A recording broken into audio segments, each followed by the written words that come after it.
Students, आप सबका स्वागत है आपके अपने यूट्यूब चैनल फार्मा एमसीक्यू में। तो कुछ इंपॉर्टेंट क्वेश्चंस लेके आई हूँ बच्चों आप लोगों के लिए, जो आपके सभी अपकमिंग गवर्नमेंट फार्मासिस्ट एग्जाम के लिए इंपॉर्टेंट रहते हैं। अभी आपका बिहार में वैकेंसी है, तमिलनाडु है, रेलवे है और डिफरेंट आपके देखो सिपाही फार्मासिस्ट की भी वैकेंसी है। तो बहुत सी वैकेंसीज अभी आपको देखने को मिल रही है। तो ये क्वेश्चन देखो सभी गवर्नमेंट फार्मासिस्ट एग्जाम, चाहे वो स्टेट का चाहे सेंट्रल लेवल का, सभी के लिए काफी ज्यादा इंपॉर्टेंट क्वेश्चन हमारे रहने वाले हैं। ओके बच्चों, तो इस वीडियो में देख लेते हैं कैसे क्वेश्चन हमने इंक्लूड करे हैं। बाकी अगर आप लोगों ने अभी तक ऐप डाउनलोड नहीं करी तो फार्मा एमसीक्यू ऐप भी अभी आप डाउनलोड कर सकते हो। वहां पर भी आपको डिफरेंट क्रैश कोर्स प्रोवाइड करे हुए हैं। ओके, और मॉक टेस्ट के कोर्सेज हैं। तो और बिल्कुल मिनिमम चार्जेस है वहां पर, तो एक बार जाके जो है ऐप पे भी विजिट जरूर करना। ओके, तो अभी देख लेते हैं इसमें कैसे क्या क्वेश्चंस हमने पूछे हुए हैं। बिना देरी स्टार्ट करते हैं हमारा video. Cavities with in the brain, है ना। वेंट्रिकल्स जो होते हैं कितनी होते हैं, मतलब ये पूछा हुआ है इसमें। 2 होते हैं, 3 होते हैं, 4 होते हैं, 5 होते हैं। तो कितने पढ़े हैं आप लोगों ने? हमने 4 वेंट्रिकल्स पढ़े हैं। कितने पढ़े हैं? ऑप्शन सी हो जाएगा 4। देखिए जो वेंट्रिकल्स होते हैं वो 4 वेंट्रिकल्स होते हैं। देखो एक तो आपका होता है right and left lateral ventricle होता है, फिर हमारा थर्ड वेंट्रिकल और फोर्थ वेंट्रिकल, ये 4 वेंट्रिकल्स होते हैं ना sir. Ventral cavity consist of dash cavity. तो वेंट्रल कैविटी में क्या क्या आता है? Vertebral, thoracic, abdominal, both B and C. देखो जो वेंट्रल कैविटी होती है ना, उसमें आपकी थोरैसिक कैविटी आती है, एब्डोमिनो पेल्विक कैविटी, मतलब एब्डोमिनल और पेल्विक कैविटी भी आती है। तो इसके जो है हमारा ऑप्शन डी करेक्ट हो गया। देखिए ventral body cavity is a body cavity that is the anterior aspect of the human body. Okay, it is made up of, इसमें क्या क्या आता है बच्चों? थोरैसिक कैविटी आती है, एब्डोमिनो पेल्विक, मतलब कि abdominal cavity and pelvic cavity आती है। ठीक है, नेक्स्ट देखो, विटामिन के promote the hepatic gamma carboxylation of glutamate residue on the precursors of factors, है ना। बताइए 2, 7, 9 एंड 10 या ऑल, है ना। तो आप पढ़ते हो 2, 7, 9, 10 क्लोटिंग फैक्टर के एक्टिवेशन के लिए रिक्वायर्ड होता है हमारा विटामिन के, तो वही है। तो विटामिन के ना जो hepatic gamma carboxylation of glutamate residue on the precursor of, ये फैक्टर इन सब का जो है प्रोमोट कराता है। तो देखिए सारा ना ऑप्शन डी हो जाएगा, सारे के सारे फैक्टर्स ही इसमें आपके आएंगे, ऑप्शन डी है ना। तो विटामिन के डिपेंडेंट कार्बोक्सिलेशन होता है ये। It is a post translational modification essential for biological function of coagulation factors के बायोलॉजिकल फंक्शंस के लिए एसेंशियल होता है। ओके, नेक्स्ट देखो, matrix of blood is plasma which is about dash of the total blood volume in the body. देखिए आपका जो blood है ना, ब्लड में आप क्या पढ़ते हो? आपका एक तो प्लाज्मा होता है, दूसरा आपके फॉर्म्ड एलिमेंट्स। फॉर्म्ड एलिमेंट्स में आपके आते हैं आरबीसी आती हैं, डब्ल्यूबीसी आती हैं, प्लेटलेट्स आती है। देखो आपका प्लाज्मा जो होता है ये आपका होता है लगभग 55% होता है, और ये फॉर्म्ड एलिमेंट हमारे 45% होते हैं।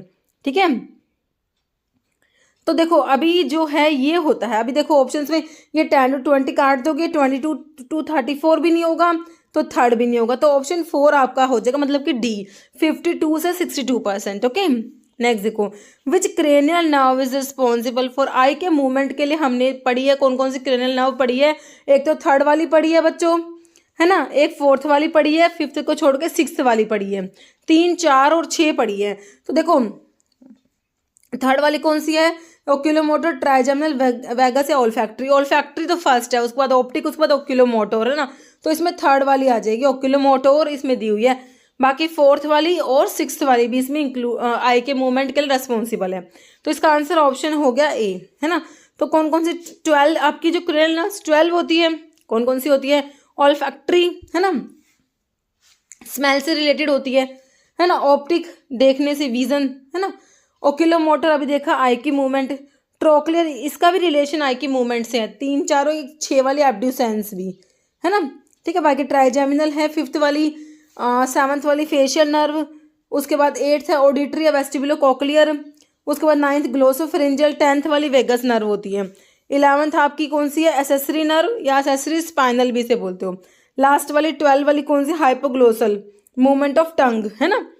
चलो ठीक है, नेक्स्ट देखो, blood level monitoring of HbA1c, है ना, ये सी स्मॉल है, is important in which of the following disease state?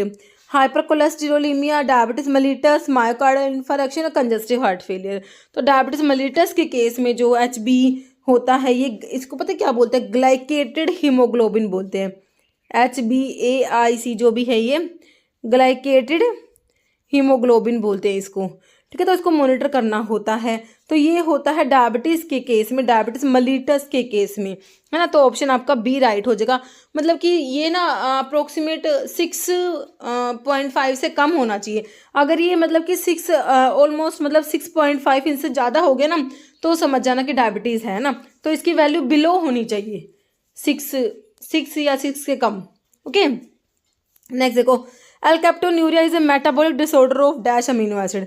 एल्केप्टोन्यूरिया जो होता है मेटाबॉलिक डिसऑर्डर होता है कौन सा अमीनो एसिड का, फिनाइल एलेनिन का, लाइसिन का, ट्रिप्टोफन का, ग्लाइसिन का। एल्केप्टोन्यूरिया जो है इसको ब्लैक यूरिन डिजीज भी बोलते हैं, है ना। तो इसमें मेटाबॉलिक डिसऑर्डर होता है आपका फिनाइल एलेनिन और टायरोसिन और होता है अमीनो एसिड, इन दोनों का होता है। तो ऑप्शन ए राइट हो गया। नेक्स्ट है, तो ये लिखा हुआ alkaptonuria is a metabolic disorders that affect the amino acid tyrosine and phenylalanine. Next देखो, amlodipine is dash derivated, dipine वाले, जैसे कि निफेडिपिन आ गया, एम्लोडिपिन हो गया, निकार्डिपिन हो गया, है ना, डिपिन वाले। या आप पढ़ते हो कैल्शियम चैनल ब्लॉकर्स में पढ़े आप लोगों ने। तो किसका डेरिवेटिव है ये, तो DHP में पढ़ते हो 1,4 डाईहाइड्रोपायरिडीन रिंग होती है इसमें, है ना। निफेडिपिन हो गया, एम्लोडिपिन डिपिन में। तो डाईहाइड्रोपायरिडीन देखो बच्चों ऑप्शन ए में दिया है आप लोगों को, तो ऑप्शन ए आपका राइट हो जाएगा। नेक्स्ट है, विच one of the following is not a phospholipid नहीं है। जब आप लिपिड्स पढ़ते हो, सिंपल लिपिड्स होते हैं, कंपाउंड लिपिड्स होते हैं ना।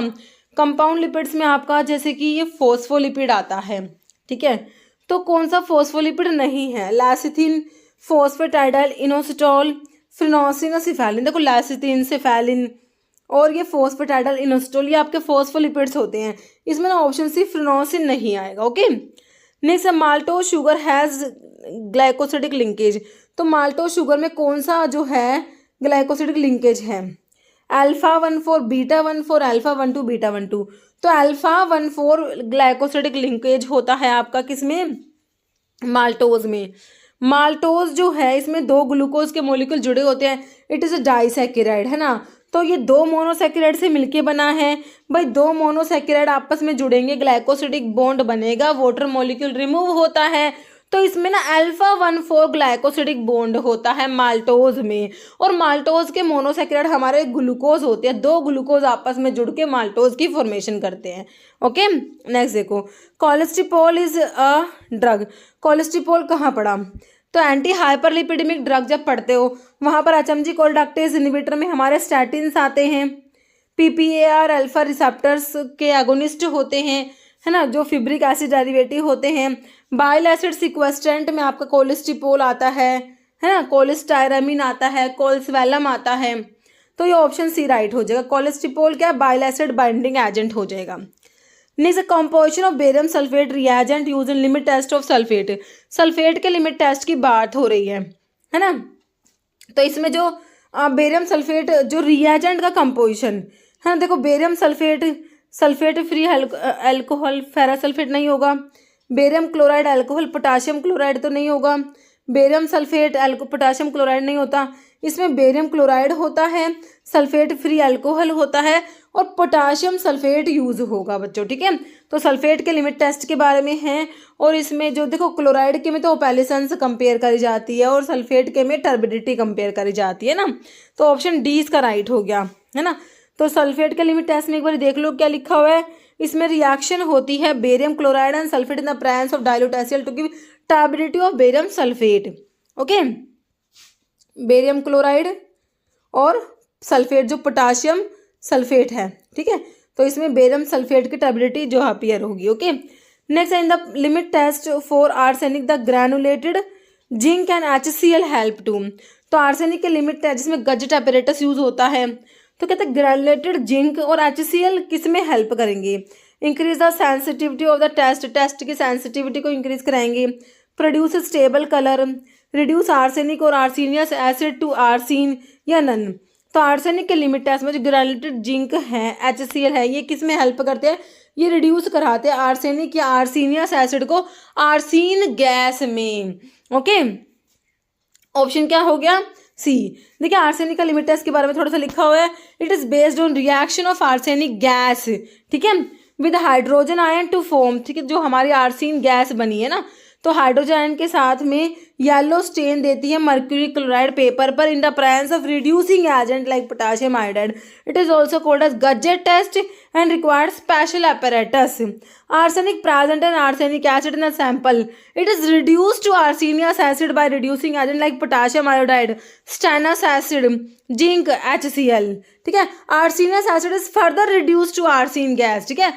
देखो आर्सेनिक जो है वो आर्सेनिक एसिड की फॉर्म में प्रेजेंट है, तो आर्सेनिक एसिड से क्या मतलब इसका रिडक्शन होगा, क्या बनेगा, आर्सेनियस एसिड, फर्दर रिडक्शन होके आर्सेन गैस बनेगा by hydrogen and react with mercury chloride.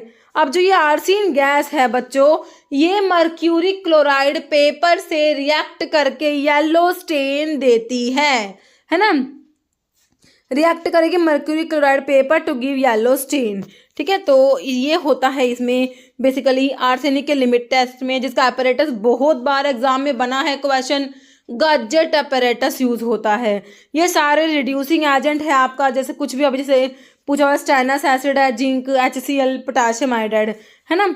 तो जो देखिए आर्सेनिक एसिड से आर्सेनियस एसिड बना, रिड्यूस होके फर्दर आर्सेनियस एसिड का रिडक्शन होके आर्सेन गैस बना, जो मर्क्यूरी क्लोराइड पेपर के साथ में येलो स्टेन देती है, ठीक है। Stannous chloride is used for complete evolution of arsine, zinc, potassium iodide, stannous chloride ये रिड्यूसिंग एजेंट्स है। HCl is used to make the solution acidic. Lead acetate, देखिए इसमें जो लेड एसिडेट, प्लाजर और paper are used to trap any, कोई भी अगर हाइड्रोजन सल्फाइड गैस बन गई होगी ना, तो उसको ट्रैप करने के लिए ना लेड एसिडेट, प्लाजर, lead acetate, cotton wool use करा जाता है। कोई भी आपका जो इसमें हाइड्रोजन गैस बन गई होगी, मतलब हाइड्रोजन सल्फाइड को ट्रैप करने के लिए, which may be evolve along with arsine gas के साथ में ना, ये हाइड्रोजन सल्फाइड गैस भी बन सकती है। इसको ट्रैप करने के लिए लेड एसिटेट प्लाजर यूज करा जाता है, ठीक है। तो ये भी पूछते हैं एग्जाम में, ये वाला क्वेश्चन भी बनता है, इसमें यही क्वेश्चन बनते हैं, कौन सा कलर जो है आपकी आर्सेन गैस मर्क्यूरी क्लोराइड के साथ में येलो स्टेन देती है, तो ये क्वेश्चन बनता है। एक भाई आपका लेड एसिटेट क्यों यूज करा इसमें, है ना, ये और आपके रिड्यूसिंग एजेंट हो गए। गजेट अपैरेटस पूछा जाता है, okay. Next, which among the below is the function of insulin. बच्चों इंसुलिन का फंक्शन आप लोगों ने बताना है, क्या है हमारे इंसुलिन का फंक्शन। तो आपको पता है बेसिकली इंसुलिन क्या करेगा, ब्लड का ग्लूकोज लेवल रेगुलेट करा के रखता है। भाई ग्लूकोज को जो है ये हमारा इंसुलिन क्या करता है, कम करा के रखता है। इंसुलिन क्या करता है, हमारे ब्लड का जो है ग्लूकोज के लेवल को कम करा के रखता है। देखो ये क्या करेगा, ग्लूकोज से मतलब कि ग्लाइकोजन की फॉर्मेशन करा देगा, है ना, ग्लाइकोजेनेसिस, है ना, ग्लूकोज से ग्लाइकोजन बन के स्टोर हो जाए इस टाइप से। तो ग्लूकोनियोजेनेसिस को इनिबिट कराएगा, ग्लाइकोजन को टूटने नहीं देगा, लिपिड्स को टूटने नहीं देगा। इस तरीके से इसने ग्लूकोज के लेवल को एक तरीके से कम करा के रखना है। अब इंसुलिन कम हुआ डायबिटीज के केस में, तो ग्लूकोज ज़्यादा हो गया, ठीक है। तो अभी आपसे पूछा फंक्शन ऑफ इंसुलिन, देखिए ओव्यूलेशन नहीं होगा, intake of sugar from blood in a tissue, बिल्कुल सही है ना। इनहिबिट प्रोडक्शन ऑफ FSH, कोई काम नहीं है। रिलीजिंग ऑफ ब्रेस्ट मिल्क, ये भी नहीं होगा, तो ऑप्शन बी बिल्कुल सही हो गया। नेक्स्ट देखो, अडल्ट्रेटेड ड्रग का मतलब बताना है। कोई भी अडल्ट्रेटेड ड्रग है, देखो drug consisting of any filthy, putrid और decompose substance, drug which are imitations. तो ये तो आपने स्पूरियस ड्रग पढ़ी है, मैंने आपको SSRI से याद कराया। सब्स्टिट्यूशंस होती है, इमिटेशंस होते हैं, रिजेंबल ड्रग होती है ना। Drug which bear name of other drug, drug not having claimed therapeutic value. तो एडल्ट्रेटेड क्या होती है बच्चों, ड्रग कंसिस्ट ऑफ कोई भी फिल्थी, प्यूट्रिड, डिकम्पोज्ड सब्सटेंस, है ना, तो वो अडल्ट्रेशन, मिलावट, ओके, ऑप्शन ए। नेक्स्ट देखो, mottling, chipping, picking are the deformation observed in formulation. तो mottling unequal distribution of colour on the surface of tablet, it is known as mottling. Chipping होगा, है ना, ब्रेकिंग ऑफ टेबलेट एजेस, ठीक है, picking. तो ये सब जो है कहाँ देखने को मिलते हैं हमें, तो टेबलेट का डिफेक्ट है बेसिकली ये, है ना। तो क्या हो जाएगा, ऑप्शन ए हो जाएगा, बिल्कुल सिंपल। नेक्स्ट देखो, फेज 0 स्टडीज का मतलब बताना है। फेज 0 क्लिनिकल ट्रायल्स के केस में जब हम पढ़ते हैं हम, तो फेज 1, फेज 2, फेज 3, फेज 4 आती है, लेकिन एक फेज 0 भी होता है, जो क्या होता है, in vitro studies part of phase 1 का नहीं होता। फर्स्ट इन ह्यूमन माइक्रोडोजिंग नहीं, हाँ फर्स्ट इन ह्यूमन माइक्रो, या फिर study carried out on small number of animals, है ना। तो एनिमल्स पे नहीं होते, क्लिनिकल ट्रायल्स जो होते हैं वो ह्यूमंस पे होते हैं। ओके, तो फेज 0 में होता है फर्स्ट इन ह्यूमन, बहुत ही माइक्रोडोज, जो माइक्रोडोजिंग स्टडीज होती है, ये माइक्रोडोज मतलब कि सब थेरेप्यूटिक डोज जो होती है ना वो एडमिनिस्टर करी जाती है। ओके, ऑप्शन सी हो गया। Next, which one of the following is naturally obtained alkaloid act as muscarinic receptor antagonist.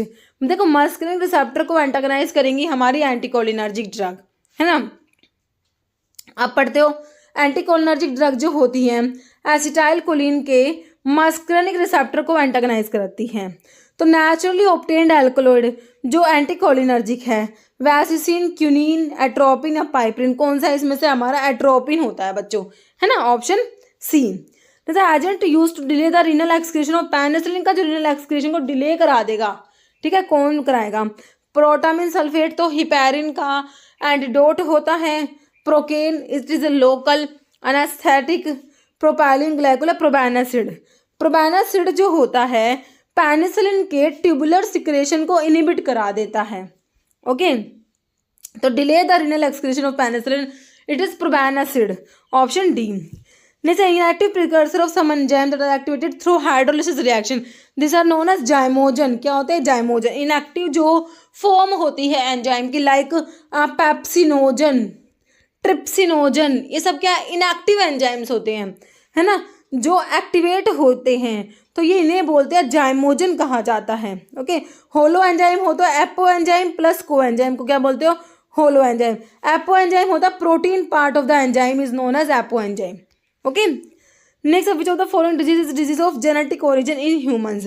Disease of genetic origin कौन सा है? टाइफॉइड, चिकन पॉक्स, कोलेरा या मस्कुलर डिस्ट्रोफी, है ना, तो ये ऑप्शन 4 हो जाएगा। मस्कुलर डिस्ट्रोफी जो है it is a disease of genetic origin in humans. Next देखो, under which section of narcotic drug and psychotropic substance 1985 narcotic commissioner को अपॉइंट किया जाएगा? ओके, सेक्शन 5, सेक्शन 6, सेक्शन 8 या 9A, तो ये हमारा है सेक्शन 5, ठीक है। तो narcotic commissioner is appointed under section 5 of narcotic drug and psychotropic substance act 1985, याद रहेगा। नेक्स्ट है विच section of medical termination of pregnancy act 1971 talks about protection of privacy of a woman, है ना, तो कौन सा सेक्शन है? तो ये देख लो, तो ये सेक्शन 5A होता है। ओके, नेक्स्ट देखो, pharmacy council of India PCI is constituted under which section of pharmacy act 1948, है ना, सेक्शन 12, 15, 3 या 5, तो इस सेक्शन 3 के अंडर PCI का कॉन्स्टिट्यूशन होता है, ऑप्शन 3। नेक्स्ट है ये लिखा PCI pharmacy council of India is established under section 3 of the pharmacy act 1948। मतलब विच of the following is not included for the calculation of vital capacity की calculation में किसको इंक्लूड नहीं किया गया? Tidal volume, expiratory reserve volume, inspiratory reserve volume या residual volume. तो residual volume जो होता है, वॉल्यूम आप कितना भी मैक्सिमम एक्सपिरेशन कर लो, ये वॉल्यूम लंग्स में रहता है ना, रेजिडुअल वॉल्यूम होता है ये, है ना। तो बच्चों ये जो है वाइटल कैपेसिटी को कैलकुलेट करने के लिए इंक्लूड नहीं करते, बाकी टाइडल वॉल्यूम आता है इसमें, एक्सपायरेटरी रिजर्व वॉल्यूम और इंस्पायरेटरी रिजर्व वॉल्यूम आता है, तो आंसर इज ऑप्शन 4, है ना। तो वाइटल कैपेसिटी का मतलब क्या होता है? It refers to the maximum volume of air that can be expired following maximum inspiration। बच्चों मैक्सिमम इंस्पिरेशन के बाद जितना मैक्सिमम एक्सपिरेशन होता है ना, maximum volume of air that can be expired after maximum inspiration, है ना।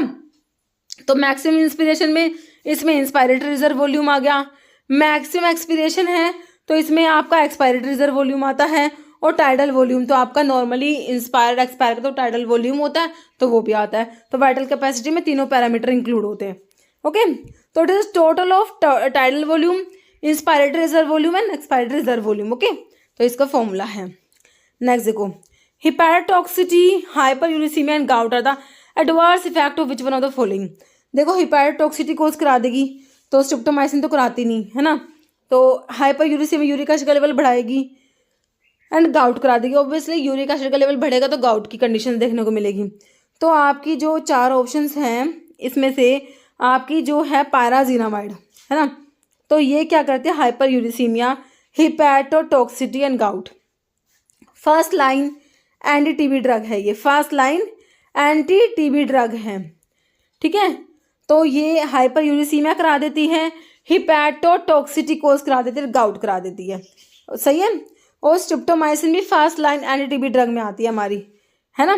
नेक्स्ट देखो, muscarinic action of cholinergic drug include all except. Cholinergic drug के मस्करेनिक एक्शन कौन कौन से हैं? ब्रैडिकार्डिया, बिल्कुल हमारे जो है कोलिनर्जिक ड्रग के एक्शंस देखोगे, ब्रैडिकार्डिया कराती है, हार्ट रेट कम कराती है, स्मूथ मसल्स कॉन्ट्रैक्शन, मिड्रियासिस नहीं होता बच्चे, इसमें मियासिस होता है, मियोसिस कराती है, प्यूपिल जो है कॉन्स्ट्रिक्ट होगा, मियोसिस, मिड्रियासिस नहीं होता। मिड्रियासिस हमारी एंटी कोलिनर्जिक ड्रग कराएंगी, है ना, जैसे कि atropine.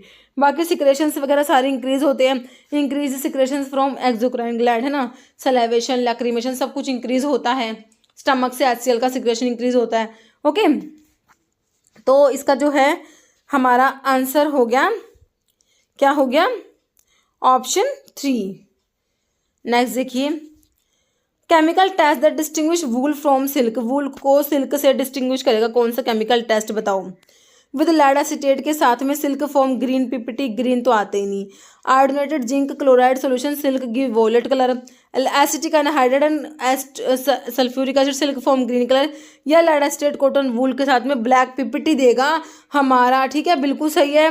Wool from silk, wool को डिस्टिंग्विश करेगा सिल्क से, क्या भाई, वूल जो है बच्चों लेड एसीटेट के साथ में, लेड एसीटेट के साथ में ब्लैक पीपीटी देती है, क्यों, क्योंकि इसमें सल्फर प्रेजेंट होता है ना।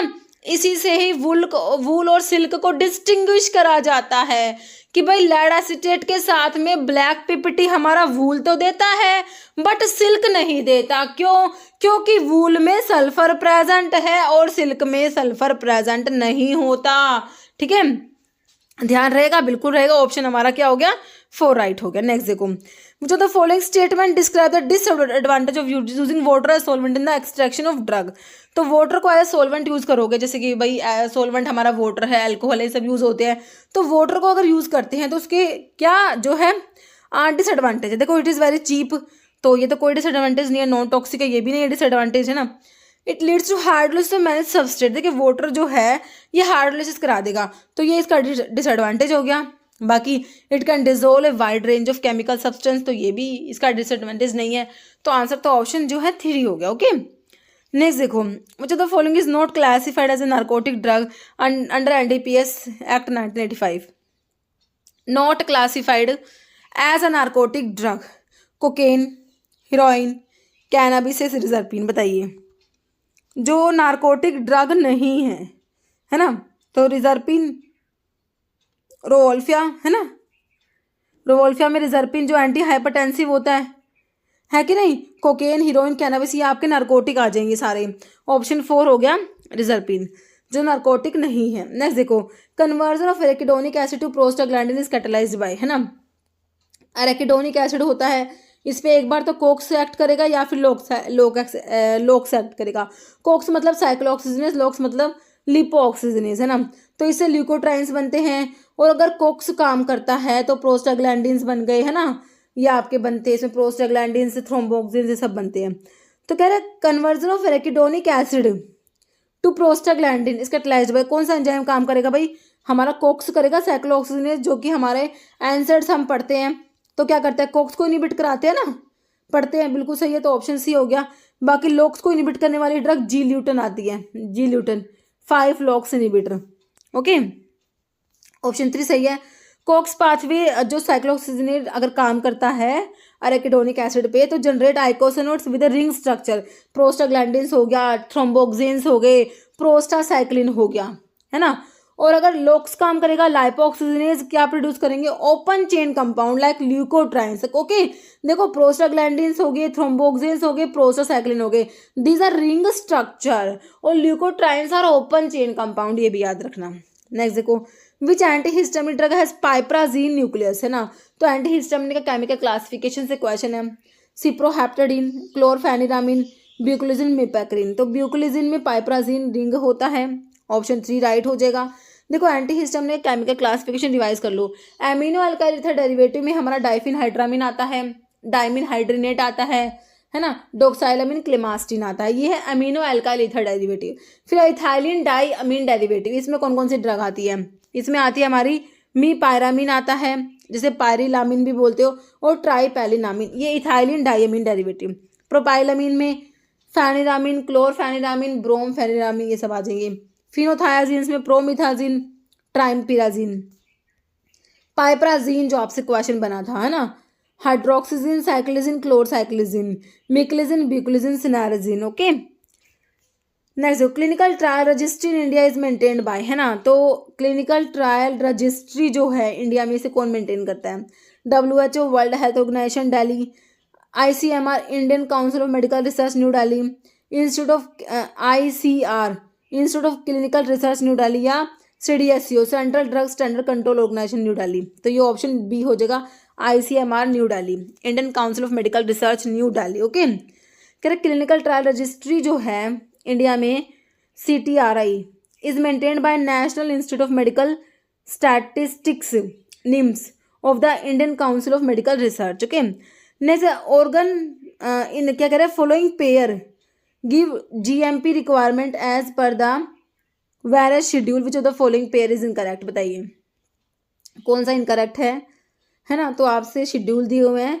कौन सा शेड्यूल किसके लिए है और बताना मतलब कौन सा गलत है। देखो शेड्यूल टी के बारे में बता रखा है, GMP रिक्वायरमेंट ऑफ आयुर्वेदिक सिद्धा यूनानी, बिल्कुल सही है, आयुर्वेदा सिद्धा यूनानी के GMP की बात करोगे, शेड्यूल टी को याद करोगे, बिल्कुल सही है।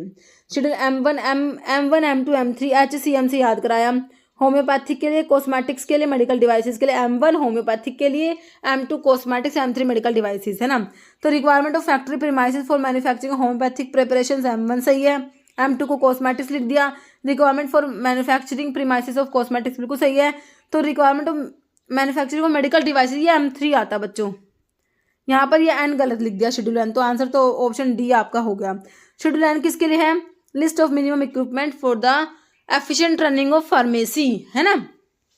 नेक्स्ट देखो शेड्यूल एफ का मतलब बताना है, regulations and standards for surgical dressings के लिए हमारा F2 होता है, अम्बिलिकल टेप्स के लिए F3 होता है, वैक्सीन्स के लिए F1 होता है, और जो है regulations and standards for running a blood bank के लिए F होता है, तो ऑप्शन आपका डी राइट हो गया। नेक्स्ट है विच of the following enzyme is present in acacia, acacia arabica, है ना, तो इंडियन गम अकेशिया अरेबिका लेगुमिनोसी फैमिली होती है, एज अ डिमल्सेंट यूज करा जाता है। तो कौन सा एंजाइम प्रेजेंट है अकेशिया में, ऑप्शंस में अल्फा अमाइलेज, परऑक्सीडेज, ग्लूटामेट या लाइगेज, है ना। तो परऑक्सीडेज और ऑक्सीडेज दोनों एंजाइम प्रेजेंट होते हैं अकेशिया में, ऑप्शन बी हो जाएगा। Which of the following computer software package was introduce fast for pharmacokinetic process के लिए, तो ये हमारा नॉनलिन हो जाएगा, ऑप्शन बी। नेक्स्ट है ceruloplasmin is responsible for binding and transportation of which one of the following elements in the blood, बताइए copper, iron, magnesium या जिंक, तो कॉपर को बाइंड करता है, ये ऑप्शन ए हो जाएगा। Next which of the following laboratory organisation is the in the apex laboratory section of central drug laboratory for testing of oral polio vaccine, partial institute of India Coonoor, veterinary research institute Izatnagar, central drug laboratory या central drug testing laboratory, तो ये option A हो जाएगा, partial institute of India Coonoor, है ना। Next है CFR 211 refers to, code of final regulation नहीं होता, कंप्लायंस नहीं होता, कंप्लायंस तो कोड ऑफ फेडरल रेगुलेशन होता है, ये ऑप्शन डी। नेक्स्ट है मैच करना है आप लोगों ने, है ना, ब्लड क्लोटिंग फैक्टर जो है आपके और उनके कॉमन नेम्स दिए हुए हैं, थ्रोम्बोप्लास्टिन, प्रो कन्वर्टिंग, फिब्रिनोजन, है ना। तो फ्रेशर पार्टी पहले फिब्रिनोजन आता है, फिब्रिनोजन 1 में आ जाएगा, फिर प्रोथ्रोम्बिन आता है 2 में। देखो इससे निकल रहा है आपका आंसर, तो मतलब कि आपका सी का आपको 1 देखो एक ही ऑप्शन में मिला है, इसमें सी का 1 दे रखा है, बाकी डी का 2 दे रखा है इसमें, है ना, बिल्कुल सही है। फिर आपका ए का हो गया 3 और जो है एक सेकेंड, ए का हो गया इसमें, 1 मिनट, सी का दे रखा है, अच्छा हाँ सही है, मैंने गलत बता दिया आपको, है ना। देखो मैच करो, मैच दोबारा से मैच करो। देखो आपने क्या पढ़ा है, fresher party, tonight, come, let's sing and call seniors, please have fun, ये आपने पढ़ा हुआ है ट्रिक से, है ना। तो फिब्रिनोजन, प्रोथ्रोम्बिन ये सब इसमें आते हैं, है ना। तो पहले फिब्रिनोजन जो है ये फैक्टर 1 है, तो सी का जो है आपका 4 हो जाएगा फैक्टर नंबर 1।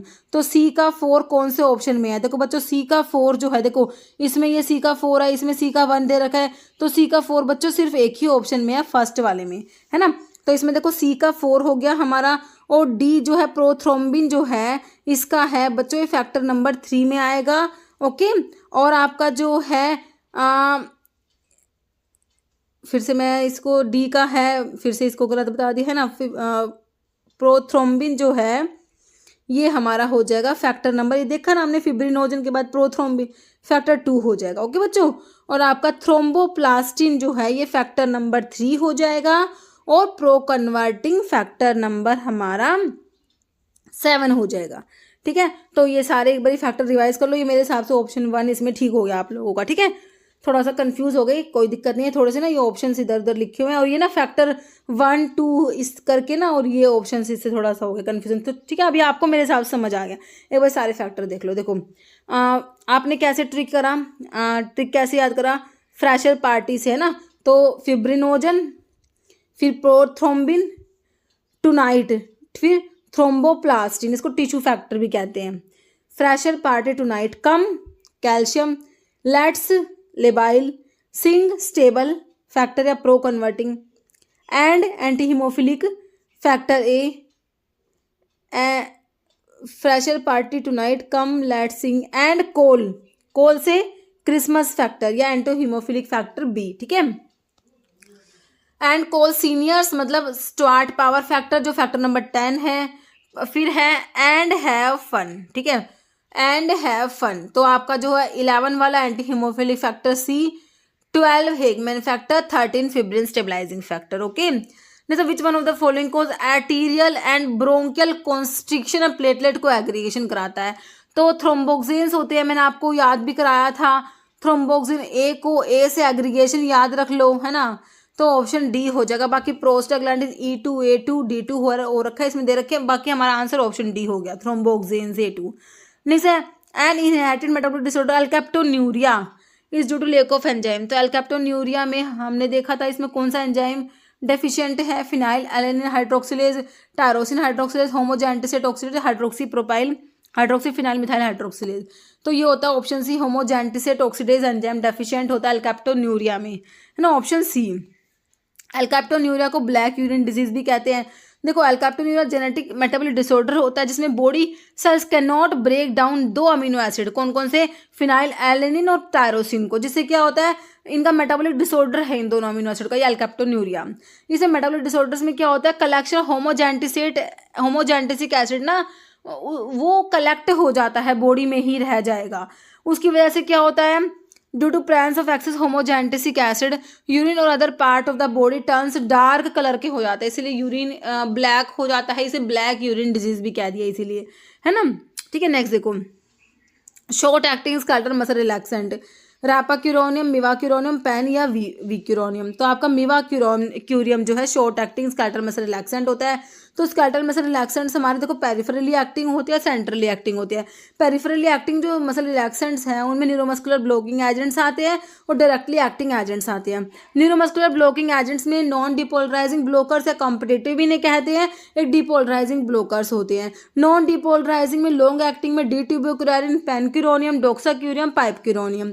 इंटरमीडिएट एक्टिंग में विक्यूरोनियम, एट्राक्यूरियम, सिसएट्राक्यूरियम, रोक्यूरोनियम, रैपाक्यूरियम। और शॉर्ट में मिवाक्यूरियम एक ही ड्रग है। डिपोलराइजिंग ब्लॉकर में सक्सिनाइकोलिन, डेकामिथोनियम आता है।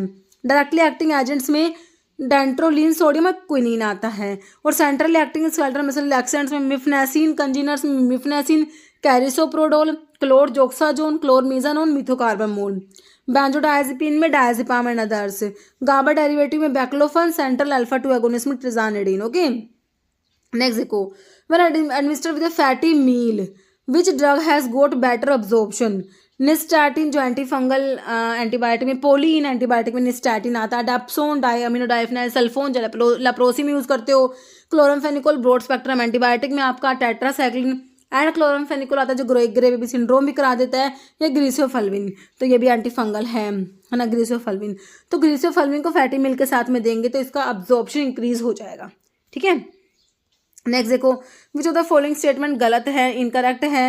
ओल्फैक्टरी नर्व जो है, ओल्फैक्टरी ऑप्टिक्स फर्स्ट वाली पढ़ते हो, क्रेनियल नर्व्स फर्स्ट, ओल्फैक्टरी कह रहे nerve of sense of smell से, ओल्फैक्टरी स्मेल से रिलेटेड मैंने आपको बताया, ऑप्टिक आई से रिलेटेड है ना, nerve of sense of site बिल्कुल सही है, ट्राइजेमिनल आर लार्जेस्ट, ट्राइजेमिनल जो है लार्जेस्ट है ना, ये भी सही है, तो आंसर तो ऑप्शन डी हो गया ऑल। ओके, नेक्स्ट है which is not correct match, correct match नहीं है, देखो स्क्लेरा, वाइट ऑफ द आई, तो आई की जो लेयर होती है, आउटर लेयर में स्क्लेरा और कॉर्निया आता है, जो मिडिल लेयर में कोरोइड, सिलेरी बॉडी और आइरिस आता है, इनर में आपका रेटिना आता है, तो स्क्लेरा वाइट ऑफ आई होता है, बिल्कुल सही है। आइरिस जो है मिडिल लेयर का, कह विजिबल कलर्ड पार्ट जो दिखाई देता है आपका, वो आइरिस होता है, बिल्कुल सही है। रेटिना इनर मोस्ट पार्ट होता है हमारे आई का, ये भी सही है। सिलेरी बॉडी कह रहा है आउटर मोस्ट लेयर में सिलेरी बॉडी नहीं आता बच्चों, मिडिल लेयर में आता है, आउटर मोस्ट में स्क्लेरा और कॉर्निया आता है। ओके, तो नॉट करेक्ट में ऑप्शन डी हो गया। नेक्स्ट है stimulate the interstitial cells of test to secrete the hormone testosterone, तो इसमें से कौन स्टिमुलेट करेगा इंटरस्टिशियल सेल्स ऑफ टेस्टिस को कि वो प्रोड्यूस करे, सिक्रेट करे टेस्टोस्टेरोन को। ICSH interstitial cell stimulating hormone, progesterone, testosterone none, तो ये ICSH है। इंटरस्टिशियल सेल स्टिमुलेटिंग हार्मोन जो है इसको लुटिनाइजिंग हार्मोन भी कहते हैं, तो ये स्टिमुलेट करता है टेस्टिस को टू सिक्रेट टेस्टोस्टेरोन, तो ऑप्शन ए हो गया। नेक्स्ट है फंक्शन ऑफ GH, मतलब का GH का मतलब है ग्रोथ हार्मोन का function, regulate metabolism, promote tissue growth specially of bones and muscles, stimulate growth and activity of thyroid gland and secretion of T3 and T4 का secretion कराना है, thyroid gland की एक्टिविटी और growth को stimulate, ये हमारा thyroid stimulating hormone कर देगा ये वाला काम। Stimulate milk production in the breast, तो ये प्रोलैक्टिन कराएगा। स्टिमुलेट एडेनोकोर्टेक्स टू सिक्रेट ग्लूकोकोर्टिकोड, ये एडेनोकोर्टिकोट्रोफिक हार्मोन ACTH आता है ना, तो आंसर ऑप्शन ए हो गया।